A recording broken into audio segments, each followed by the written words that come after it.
My name is Carina Gardner, and I'm what you would call a practical designer. If you're ready to create a life that you love, become an incredible force for good, and generate income while pursuing your dreams, this is the podcast for you. Welcome to Make and Design. Today, I'm going to talk about the 5 things that I love to design for in online marketplaces. So if you have been an aspiring designer, or you're kind of still figuring things out, or maybe you have been around for a while and you've heard me say that contracts are difficult. Contracts are hard, but you're like, I don't know what to do. I thought I would dig into some of the areas that I really love that have been great money makers for me that I've really enjoyed, okay? All right, so the first one is clip art. So one of the cool things is that if you start thinking for business owners, okay, so you're thinking about business owners have money. Not in the same way that, someone who doesn't own a business doesn't. There's usually, as a business owner, as I'm a business owner, you're a business owner, there's a certain amount of money that you're willing to spend to get your business started. And one of the things most business owners need is artwork, usually for logos, they need it for marketing purposes, any number of things. But they usually have set aside a certain amount of money for that. So that's why I love clip art, because clip art lasts a very long time. It's something that's being used commercially, so it always has a market. And there's some really big online entities out there that sell clip art, some of which you might even pay into. I know I pay into a few so that I can use them for slides or other things, okay? And there are commercial licenses you can buy for those as well, but I love designing for clip art. It's such a great place to go, okay?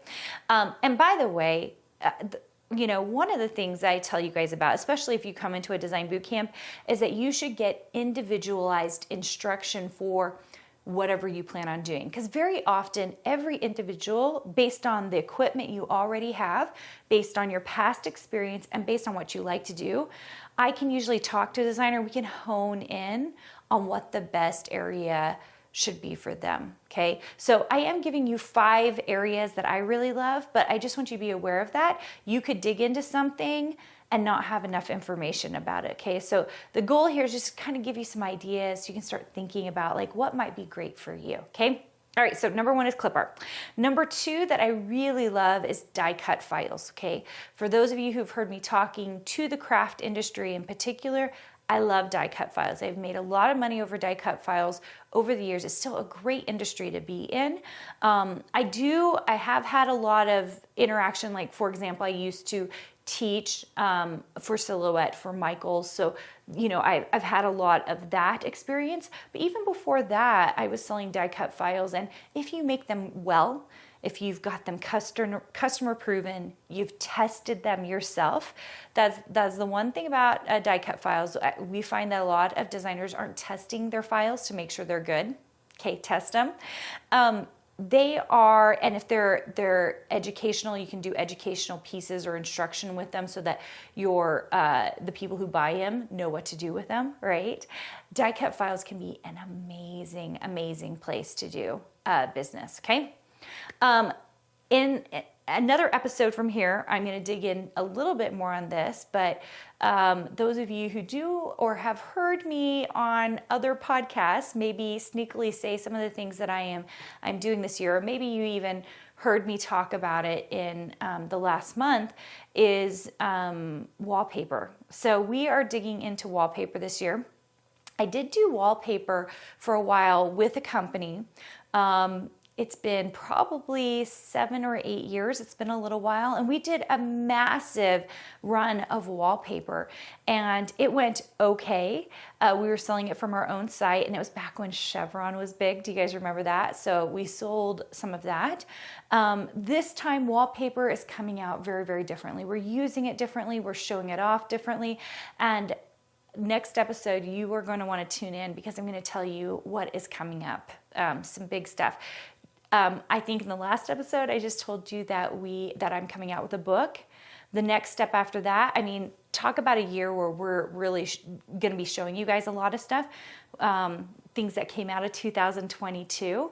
But the book's coming out in a month, and a month after that, we're going to be showcasing something completely new and fascinating. So I hope you guys really love it. So wallpaper is the other place that we are really exploring right now and digging into, okay?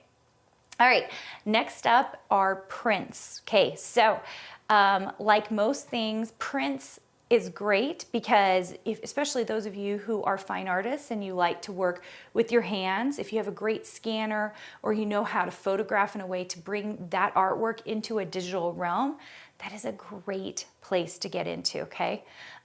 There is a lot of strategy behind prints, right? Because it does have a very big market and you have to be thinking about art in a different way, but it is totally doable. You can totally sell a lot with it. It's a really cool market.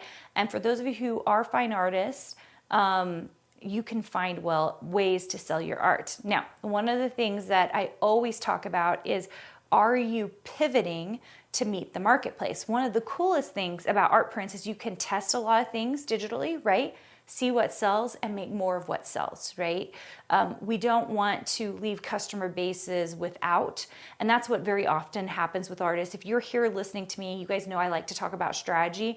One of the issues I see in art, if it's just art for the sake of art, you have to be really careful about that. There's a lot of artists who never make any money because they're just making whatever they want, okay? There is a ton of power in that because you get to do what you want. They also tend to be poor. So if you're really wanting to be a designer and use your art in design, we've got to do some market research. We've got to think about how we're using our art so that we can make it make sense, right? Some of that takes some individualized help and some mentorship, but I'm here to tell you, art prints, there is a total place for them in this digital marketplace, which is amazing, okay?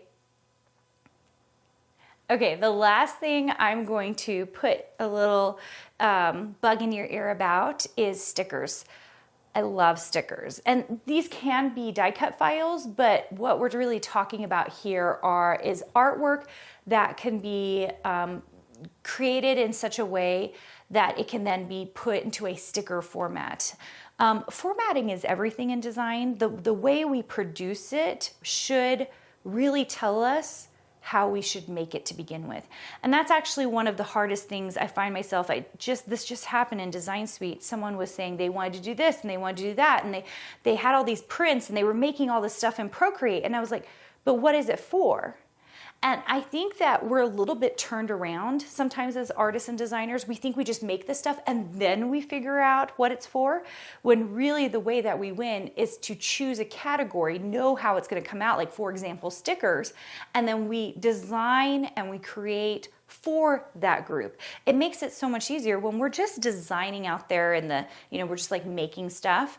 One of the hardest things is very often we don't create it in the right format. So if it's an SVG, we've got to make it in Illustrator, right? If it's a sticker, there's a really good chance we can do most of it in Procreate. But every entity is different. And so if you're not thinking about that, what happens is we just make a bunch of stuff. We make it in Procreate or Photoshop, or we paint it.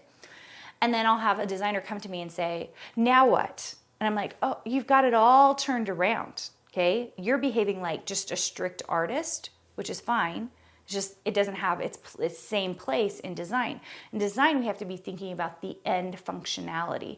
So if we know what the end functionality is, for example, sticker, then we know how to create it in the correct program to get it going, okay? But stickers are awesome. In fact, I did probably a couple of years of stickers in Miniloom. It was amazing. Did super duper well. Miniloo is my other brand. And I just think there's a lot of room in that field for you to kind of dig into and see what happens. All right, those are your 5 online marketplaces that I really love. There are several more, lots more, that my designers are exploring all the time. And we constantly are hearing of new marketplaces. And so if anything, when I started this program, it's not been 2 years yet, but when I started this program, one of the things that blew my mind is the number of different ways I could make money as a designer. And, I had been exploring it for years. I had been doing very well, multiple 6 figures for years and years and years. And I just thought, wow, if I had a team of designers working with me, like all of them could figure out amazing ways to make money, because there are millions of ways to make it. You just have to decide to dig into one of those. And I'm watching my Design Suite members do that. It's so fun to see them digging into all these little niches and like building out online shops that make money. It's phenomenal. I love it so much. It's so fun. All right, hopefully this helps you. Hopefully you're thinking about where you can move, what you can do to become a great designer, and I will see you later. Did you know you have access to more free design content, die cut files, and sewing patterns? Join our exclusive VIP group for free by going to designsuitecourses.com/free.